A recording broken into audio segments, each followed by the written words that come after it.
Hello, welcome to What the Flick. Christy Lemire, Matt Atchity, Ben Mankiewicz is here. We all saw American Made, which is a super Tom Cruise movie. Oh my goodness. Matt, please tell us about it. All right, American Made. I was really disappointed that American Made is not about the only competent superhero in the Tick cartoon.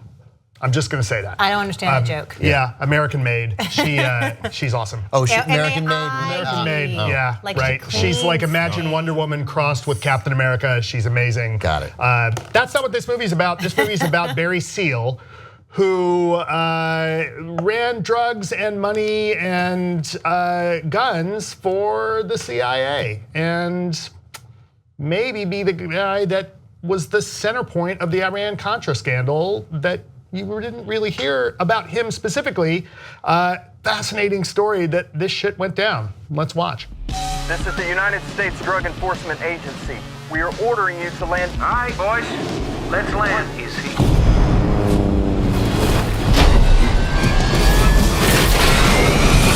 My name's Barry Seal. We need you to deliver stuff for us. Oh, this is legal? If you're doing it for the good guys.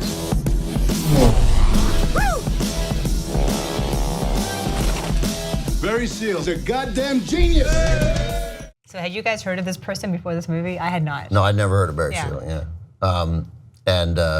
Yeah, and it's an incredibly compelling story of a TWA pilot sort of gets seduced by the CIA to first to deliver.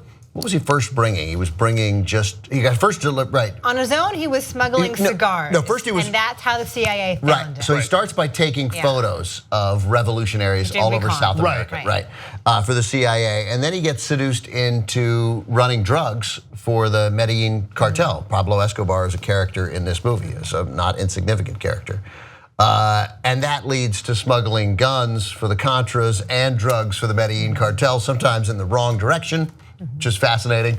And he gets a fleet at one point. He gets a fleet he's running the drugs. I love that he's running the drugs, and the CIA is basically like, well, shit, on your way back, run these guns down. Right, totally. They're looking the other way. Well, so there are a couple of the best parts of this movie are, and Tom Cruise is Barry Seal, obviously. The best parts of this movie are and what I imagine is largely true, is the complete lack of any kind of meaningful oversight by the CIA, right? I mean, they essentially let him loose, and in fact, when they realize that he's running drugs for the Medellin cartel, even as Ronald Reagan becomes president and the war on drugs becomes a significant centerpiece of his administrative policies, they don't really care. They don't even really care when half the guns that are supposed to go to the Contras, who are wildly incompetent, which we do know is true, right? They're not even going in the right direction. Like half of them are being re-diverted so that the Medellin cartel can fight the Colombian army and maintain their hold on the drug trade. Or they're bringing the Contras up into the States for training. And a bunch of them just like, in the middle of Arkansas, in the middle of what we saw in the Iraq War, not with the CIA really, but with the administration, which was just completely working backwards from the end you want, right? So the CIA wanted the Contras to work, so they're like, we want them to work, so the Contras are working, so we need to get them guns, flying in the face of like, hey man, this is just not, it's not happening. It's not going to fly. We brought it. He brings so he not only smuggles guns and drugs, he smuggles guys. Right. He smuggles Contras from Nicaragua to train in Arkansas. Yeah, the middle of nowhere, Arkansas. Right, and a bunch of them get to Arkansas and run away. They're like, America. Hey, we're in America. Bye. Yeah, right. At the same time, though, this movie is in no way an indictment of any of that. Like, it's super fun. Doug Liman directed it, and it's very much in the vein of the best Doug Liman films, like Go, and like Mr. and Mrs. Smith, and like the first Bourne movie. Like, it's fun, and it's nonstop action, and it's kinetic energy, and it lets Tom Cruise play up all of this Tom Cruise-ishness. Like, one of the first times you see him, he's walking into a bar in his white pilot uniform. He's got the aviators on. You almost think he's gonna like bust into "You've Lost That Love and Feeling." I mean, he gets out of every situation with that smile. Right. The reason he got all these jobs from the CIA is because he was so good at buzzing so low to get those reconnaissance photos. He's a great pilot. Right. He's cocky. He's Maverick. Decades later, still buzzing the tower. They're having fun with that. It's not.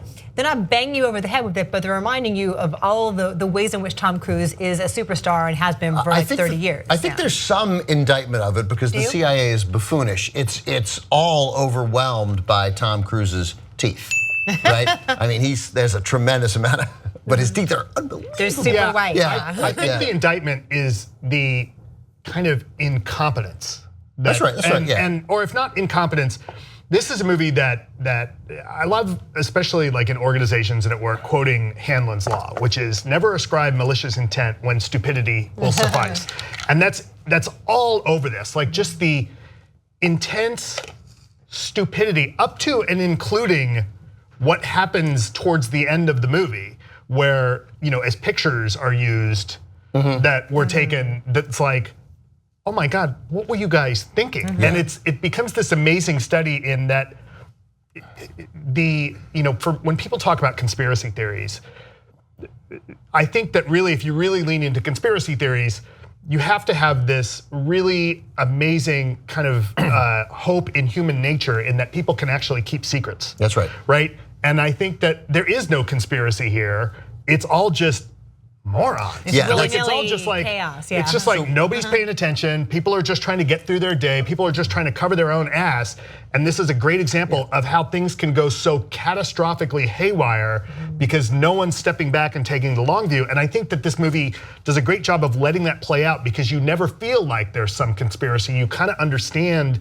Yeah, but that's where I don't think it does a great job of that. I think because it's fun, and if this story weren't true, right? If it didn't include Oliver North and that didn't make me recognize that as a country, we don't just reward bad behavior in that we reward people who act like fools on the internet or act like fools on the football field. Odell Beckham Jr. may have gotten a 15-yard penalty for pretending to pee like a dog after he scored a touchdown, right? But it's going to work out for him. Right? I mean, everybody talked about it, and even the people who condemned it were like, "How could he do that?" But man, you get on, you get a thing, right? Penalty didn't hurt him. I guess that's a thing, right?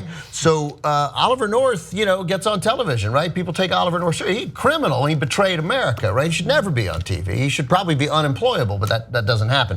So but that said, this is not about politics. Let's leave that out. How I would like to see Oliver North portrayed. There's one delightful scene with a young George W. Bush, which is really great. We all smiled. Yes. Yeah, but there's no meaning in this movie. So it's just Tom Cruise's charm, and he is a movie star, and he is, goddamn, he's charming, right? He is. But we don't, some of the humor in this movie comes from, he makes so much money, he can't put the money places. He opens a closet door and the money falls on him because he's already used that closet to store. So he's got to have $25 million in 20s, right? It made me think of reading the book and the movie about the guys on the East Coast who were beating blackjack. Oh, right, the 21? Right, the movie was 21, the movie was 21, but the book about those guys who figured out a way to beat. The book is great, and one of the problems they have is they were flush with all this cash, and you get to a point where you can't store it. You can't store it. You have to launder. That's why you have to launder money effectively, and he did this. But we should be so lucky. But there's no critical examination at all for one of what he's doing, of him ever thinking about what he's doing. He's not that interesting a guy, Barry Seal, if this is real. He never thought about what he's doing. He never wonders if supporting the Contras is the right thing, if giving money to the Medellin cartel is the right thing, if bringing guns to the Medellin cartel so they can kill the Colombian army and civilians, of course, caught in the crossfire, if that's the right thing to do, or people who cooperate with the army. So he never wonders, what am I going to do with this money? He at some point through the movie, he has to tell his wife about it because there's just too much money. We don't know his kids' names. We don't know his relationship with his kids. We don't know if he feels guilty at night. We don't know anything except that he'll get out of whatever he wants to get out of by being Tom Cruise. And so if the movie hadn't been true, I might have liked it a little bit more. If I'd reviewed it the night we saw it, when we were sort of overwhelmed by the Tom Cruise-ishness of oh my God, he's so charming, right? And he is, he's really great at being a movie star. He's the best at it, still, right? And it was great that they managed to find ways to make him appealing and Tom Cruise-ish without it being a Bourne movie, to reference Doug Liman again, but he's more swingers charming, right? And so he's not, because he's older now, he's not going out and we don't see him running. We don't get the Tom Cruise running shot. There was a sad lack of open-handed Tom Cruise running. But the thing is, there's another Mission Impossible movie coming out where he's doing crazy stunts. That might work better. He still has that in his repertoire. But it might have been silly in this movie. What I'm saying again, he's a regular guy. He was great, but this movie examines nothing. There is no soul at all to this movie other than Tom Cruise's charm. So the night I saw it, I was like, Tom Cruise, that guy's charming. But we saw it Monday, and now it's Thursday, and now I'm like, this movie was empty and vapid. But Tom Cruise was super charming. Yeah. Every once in a while, he looks over at his wife and kids in the Mercedes and like has a glimmer of remorse, but then just talks his way out of it, and that's that. But because it's just that, it almost takes away from it. It's just like he looks at his kids and they're like, eh.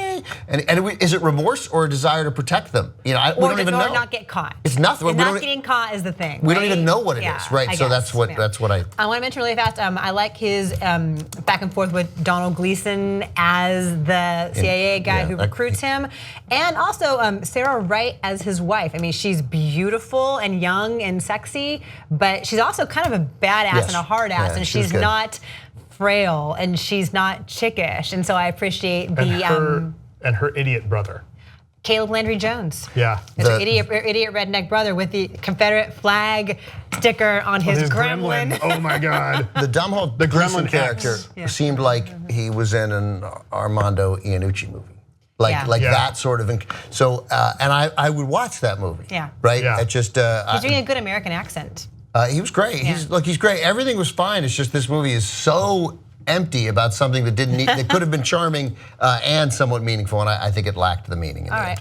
I would argue that it doesn't even mean to have meaning. That's all right. And that's why there is none. Right. Hence, there is none. All right, so I'm giving it an 8. I had fun. I had fun too, but I gave it a 6.2, and I may be being a little bit harsh. Did you? You'll have an okay time. 6.5. I said 6. No, you said 6.4. Anyway, one of you guys says 6.4. I'll take the 6.4. You take the 6.5. Actually, I'm changing my number up to a 7. Okay, wait. So 8, if 7. you're saying 7. Alonzo, what is it? 8 7 and 6.5. 7.2, right? 8, 7, 6.5. That's 21. No, it's 6. 7 point. Somebody 7.2. wrote That's what I down. said. 7.2. The number will appear somewhere on 7.2. that part of the screen. Alonzo did it off screen. Thank you, really Alonzo. fast. Thank you, Alonzo. Because It he's is that- Spanish. We're at 85% on the tomato meter. So go have a good time. Bye.